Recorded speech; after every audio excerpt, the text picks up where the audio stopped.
Title: After my wedding, I quietly moved my $1 million estate inheritance into a trust just in case. Start: I didn't flinch when she said it. I had the estate signed into my name. You're out by Friday. She smiled like a cat that had caught a crippled bird. Her lawyer sat beside her, smug, adjusting his cufflinks as though victory was routine. I leaned back, folded my hands, and smiled. You really think I'd let that happen? They mistook it for bluff. I married Claire because I believed her laughter was genuine, her touch loyal. She knew my inheritance was coming, a sprawling property and a trust worth $1 million. She never asked directly about the money. She didn't need to. Her patience was her weapon. At first, I ignored the warning signs. She lingered too long on conversations about security, asked too many questions about ownership. She grew colder in intimacy, warmer in calculation. Love became performance. I told myself I was paranoid, but paranoia kept me alive. So, after our wedding, before the inheritance cleared, I quietly moved the estate into a private trust. My name wasn't even on the title anymore. Only the trust's, only mine. The first real crack appeared 3 months ago. I returned home early. She was in the study, phone pressed to her ear, whispering, "No, he won't know. The lawyer can handle the rest." She froze when she saw me in the doorway, but her smile snapped into place too quickly. My stomach tightened. I said nothing. From then on, I watched. Every late-night call, every sudden errand, every text she locked behind a new password, I logged it all.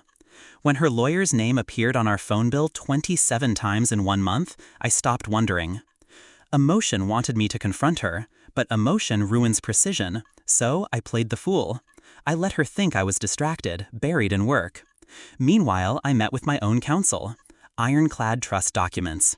Recordings of her phone calls, captured by a discreet recorder hidden in the study vent. Photographs of her meetings with him. Layer upon layer. Quiet moves. The final nail?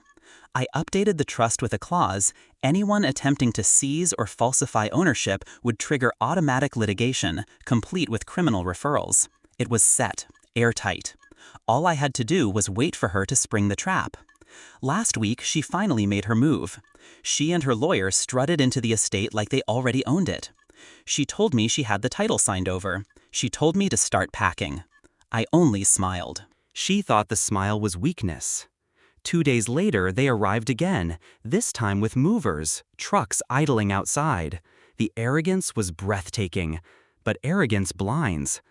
When I opened the door, Claire's face was lit with triumph.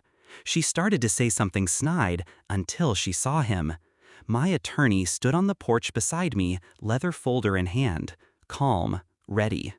"Good afternoon," he said evenly. "Before you step inside, I suggest you review this." He handed their lawyer the folder. The man's smirk dissolved as he scanned the documents. Trust paperwork, security filings, legal notices, every forged signature Claire had provided. Proof stacked neatly like bullets in a chamber. Her color drained. What is this?" she stammered. "It's the real ownership," I said, voice steady.